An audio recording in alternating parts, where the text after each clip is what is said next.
My wife wanted a third child, but I didn't. We agreed on 2. She suddenly got pregnant and she decided to keep it despite my protests. We had a lot of fights and she went to her sister's house. I think her sister and she had a fight, and her sister confessed to me that my wife had stopped using birth control on purpose. She showed me chats where they both planned it because I wasn't budging on a third child. After my shock subsided, anger came rushing in. I asked my wife for the whole truth. She first denied it, then confessed. I got a lawyer and I served her papers. I was worried that I couldn't divorce her while pregnant, but thankfully it's allowed in my state. She's 7 months pregnant, so I asked for a date 6 months from now. I feel she'll be good enough to attend court by that time. I told my wife that I was not going to support her in her pregnancy or childbirth. I wouldn't drive her, I would not feed her, I would not help her change, I would not be in the labour room with her, and I don't want anything to do with the baby. She wanted him, she can keep him all for herself. I called her sister to take her away so she could support her because I wouldn't do anything for her. Thankfully, her sister did come. I did the emergency temporary custody of my 2 kids, but I'm perfectly fine with giving her 50-50 custody when she's healed from childbirth and can take care of herself and them properly. We did have a video call, and I told her she had a choice for adoption and I would sign my consent. She said she couldn't go through with it, and I said okay. Her mother started threatening me with child support, and I told her that if she filed for child support, then I would just take it out of college fund contributions for my other 2 kids. She wanted the child, so she could take care of him financially as well. She's begging for another chance and how she's sorry. I don't care. I'm done with her and her baby. I don't think I'm wrong here. I didn't tell her to stop birth control. I'm disgusted by her. Am I the idiot for divorcing my pregnant wife? What she did is more than disgusting. She baby-trapped you, your own wife, and now who's going to pay for that? You and that baby. Because that baby will grow up seeing its siblings having a loving father and go at your house 1 week out of 2. That baby will have to grow up knowing their father wants nothing to do with them, and I can't blame you at all. It's a horrible situation that your wife created, and it's, again, the kid that will pay the price of the selfishness of one of its parents. What a mess. You're not the idiot for divorcing her. This is not a woman you can ever trust again. I have to give my honest opinion. You are the idiot for your plans regarding the baby. All I can see is the life that poor child will have watching their older siblings have a fantastic dad and love while knowing their whole life they're unwanted by that same father and unloved. I know that's ultimately the mother's fault for her despicable actions, but you do have the opportunity to be better than her and provide the child with the love and care it will not get from the mother. With her behaviour already so despicable, she'll likely blame the baby for everything, and thus the child will be raised without the love of fathers their siblings get, and with the blame of the situation placed on them by the horrible mother. Please reconsider your position on that poor, innocent baby. Info, are you going to get a vasectomy now? Dude didn't want the 3rd kid, but also didn't want to wear protection or do a vasectomy. Not only this, he'll drop the baby. This wouldn't have happened if OP had taken a single ounce of responsibility here. Exactly. Everyone's the idiot here. It's not just the wife's responsibility. You take responsibility for your own reproductive wants, not shove the responsibility on others and cry about it when you get messed over. So done with men who say they don't want more kids, then don't get a vasectomy. Are you really that surprised you got someone pregnant? What the wife did was wrong, but so are men who put the burden of birth control solely on women. You shouldn't rely on someone else for birth control. If you don't want another baby, then make sure you have your own birth control. My sister's situationship recently got upgraded to the real deal, and she suggested that it was time for me to meet her girlfriend and her girlfriend's daughter, who's a tween and autistic with high support needs. Over several conversations, this plan morphed into them all coming to my place for dinner. Sis informed me that the daughter pretty much only eats spaghetti with butter, no pepper, and Uncrustables, which was fine. The grown-ups could have pasta primavera and she could have a bowl of buttered noodles. I don't know why, but when my sister said spaghetti, I thought she meant pasta in general, so I made dinner with bow ties that I had on hand. They arrive for dinner and the daughter won't eat her buttered noodles because they're the wrong shape. Her mom asks if I have any spaghetti and I'm like, I have fettuccine that's still in a box in dry form. I offered to make a PB&J after dinner and make it look like an Uncrustable, but that won't work because she eats the strawberry jelly kind and I only have grape jelly and an ancient jar of strawberry rhubarb jam from the back of the pantry that's a non-starter. She asked me to go ahead and try the fettuccine, and I'm like, sure, I'll get right on that as soon as I'm done eating. My sister and her girlfriend are unhappy with the lack of urgency. I'm not happy with being asked to let my dinner get cold while I cook a second meal because a kid won't eat her favourite food when it's a different shape, and by now the vibe of the whole evening is in the trash. They ended up leaving so the daughter could have spaghetti at home, and my sister was angry because that was a disaster. It's all my fault because she clearly said spaghetti. I'm like, I'm sorry. I genuinely didn't realise the bow ties and spaghetti were completely different, and never the twain shall meet. She's like, you don't understand how much picky kids, and especially autistic kids, need everything to be just so. And I'm like, yeah, I obviously don't understand. So why did I end up taking the lead on this dinner? Now we're at an impasse. You are the idiot for the pasta fiasco. She didn't say pasta, she said spaghetti. Why on earth would that translate to farfalle? Your sister told you that this child would only eat buttered spaghetti right now, so you went ahead and made something totally different and then couldn't be bothered to give a genuine apology, and you showed no urgency to fix the problem you created. Unless you live under a rock, you understand that autism, especially with children, makes navigating food very tricky. People don't specify a pasta shape unless it's important. That's also why pasta restaurants will specify the noodle shape each dish comes with. I would say everyone's the idiot here. You're totally right that OP totally messed up here. However, with an autistic child in the game and for a first meeting, OP's sister should have been the host. I fault the parent more than OP here.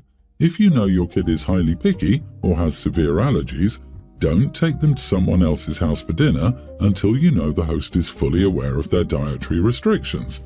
Otherwise, you're just setting up your kid, the host, and yourself for a bad time. I agree. They shouldn't expect someone who's never met this kid to understand her dietary preferences. They should have bought or precisely specified their box of spaghetti to ensure the texture would be acceptable, or brought her specific brand and flavour of packaged sandwiches as a backup. I know a family with an autistic kid who has very similar dietary restrictions, and they never go anywhere without bringing safe backup food, whether it's to a restaurant or to grandma's house. I, 35 female, am a single mother to 2 kids, a toddler and a kindergartner. Both of my kids are in daycare, and over the years I built a solid friend group with a handful of other moms, and our kids regularly get together for play dates. The father of my kids is not in the picture at all, and my relationship with him is non-existent. This is 100% for the best, and I'm currently in therapy to deal with a lot of things that my ex did to me. This friend group has been a lifesaver for me at times. A few months ago, 2 new kids started at our daycare centre. They're similar in age to my kids and were placed in the same classes. I noticed their dad was the only parent to pick up or drop off the kids. He would try to make small talk with me a few times, but I'm uncomfortable around strange men, so I would be polite but not engage further than that. Our mom group has a group chat to support each other and arrange playdates. A few weeks ago, one of the moms texted the group chat that she was adding this new dad to our group chat because he wanted to have his kids participate in playdates outside of daycare. I privately texted that other mom and told her that I don't feel comfortable with a man I don't know having my contact information, and that she should have consulted all of us before deciding to add him to our group chat. I then texted the rest of the moms and told them I wanted them to keep a separate group chat without the other dad because I don't know him, which made me uncomfortable. This resulted in a lot of divided opinions, with about half of the moms agreeing to a separate chat and the other half saying that it would be too difficult to keep track of, and that it is wrong to exclude another parent just because he's a man, and that I'm being unreasonable. The mom I texted privately replied to me that she's talked with this dad numerous times, that he seems like a nice person and a good parent, and that his kids shouldn't be excluded if they want to hang out with their friends outside of daycare. She told me I was being difficult and making all this harder than it needed to be. The other day, when I picked up my kids, my kindergartner was upset because his friends were talking about a playdate he wasn't invited to. I texted the moms about it, and they said that they were getting the kids together with the new dad and didn't invite my kids because of how I was acting. I told them it was rude to exclude my kids like that, and a couple of the moms told me to grow up because that's exactly what I was trying to do to this dad and his kids. I'm at a loss because these moms have been so supportive of me in the past, but as soon as this dad comes into the picture, it's like they pulled a 180 and don't seem to care at all. Other moms still agree with me, but now it's like our friend group has been divided by this.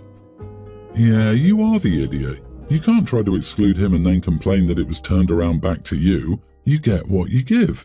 It's obviously a parents' group, and they just happen to all be women. Thus, you wrongly call it a mom's group. He's looking out for his kids and wants to have social contacts for them.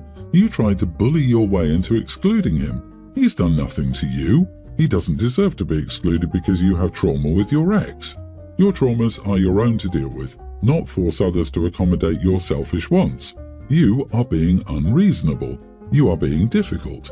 Now your kids are facing the repercussions of your actions.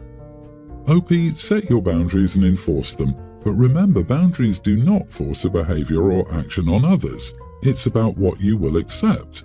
I will not be participating in activities or group chats where men I don't know are present is acceptable and enforceable. I don't want men I don't know in our group chat or at group activities is not a boundary. It's trying to control the group. Don't get upset when people respect your boundaries because you want them to pick you over someone else. This is exactly what I thought 100%. OP decided this parents group was her support group. I'm sure it was never even a just moms group. It's just in current society, women are still typically the ones handling the brunt of childcare, including transportation to and from school, as well as planning playdates. Excluding a single dad, and as a result punishing a child for their mom not being around, is just flat out wrong. I hope OP gets the help she needs and gets therapy. My sister, 24 female, and I, 24 male, live together. We're pretty social people and belong to the same friend group, so we normally have a lot of our friends at our house whenever we can. This particular night, we were having a girls' night. I'm one of them gays, so of course I'm invited to every girls' night. One of the girls, 24, brought her brother, 20, because she would be driving him somewhere in the morning. It works out since instead of a dining room and living room, we have 2 living rooms at each end of the house, so we can have our privacy and he can do his own thing. At the end of the night, we worked out the sleeping arrangements. We have a couch in each living room, so 2 of the girls claimed those like they usually do. One of the girls shared with my sister, and one was going to share with me. We got a blow-up mattress out for the brother. Apparently that wasn't good enough since he has a bad back and wanted a bed instead. The girl sharing with me, being the sweetheart she is, offered up her spot in my bed and she'd sleep on the mattress. He did not like that idea and started complaining about how he was not going to share a bed with a gay guy and what if he tries something. Oh sweetie, you flatter yourself, definitely not my type. He suggested he share with my sister, and that was a big no from her, so he had a bit more of a complaint about how bad his back was and yada yada yada. Eventually I just opened up the front door and said, "The street's there, you can go sleep in it instead." He ended up sleeping on the floor because I took the blow-up mattress away. My sister and I think he was fishing to share a bed with her. I've gotten quite a bit of backlash from the girl whose brother it is and her friends. Nothing from the other girls there. So, am I the idiot? I cannot share a bed with a gay guy in case he tries something. But I can share a bed with the gender I'm attracted to, and you can trust me. He's mature enough to control himself around the gender he's attracted to, but OP isn't. Get the heck out with this. OP, not the idiot. The people giving you flack weren't there. They don't get a vote on this.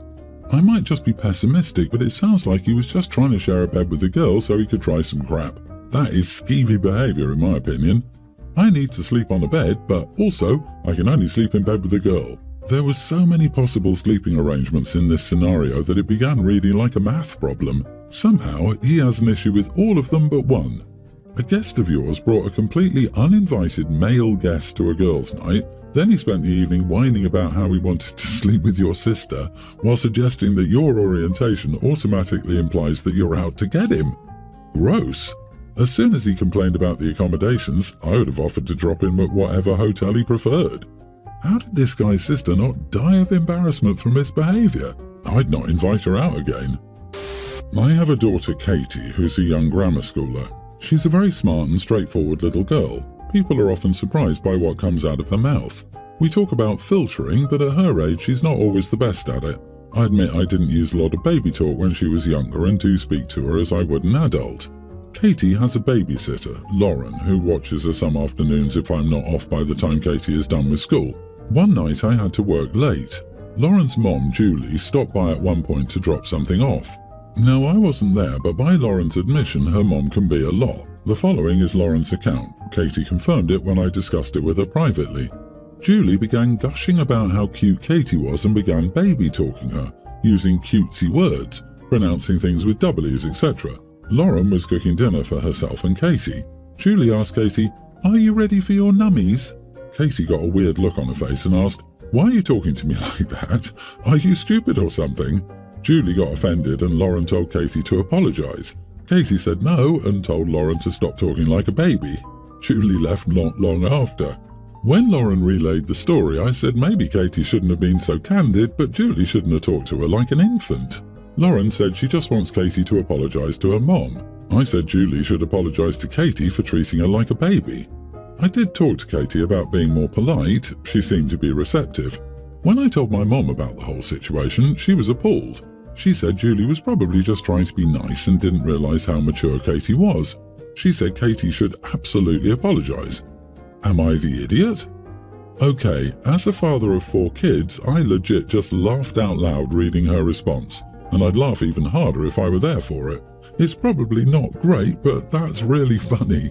It's clear there's a fine line between being direct and being rude, and while your daughter may have crossed that line, it's an honest mistake at her age. You are not the idiot. Julie needs to grow up. I'm a teacher who mostly teaches that age group. Nobody speaks to them like they're babies, not their parents or siblings or family members that visit school. I think it's really weird that Julie saw her and thought, I better speak to this child like they're a toddler. But I also think it's important that Katie learns the impacts of her words on other people. "Are you stupid?" isn't the right way to retaliate, but she's young and learning. I do believe she should apologise for calling Julie stupid, and that Julie should apologise for talking to Katie like she's a baby. I think everyone's the idiot here. You are the idiot, OP. I'm in the minority here, apparently, but calling someone stupid and then refusing to apologise for it is not a child being smart and straightforward. It's a child acting like a brat and thinking she's the smartest person in the room. Children shouldn't think it acceptable to call people stupid regardless of the situation.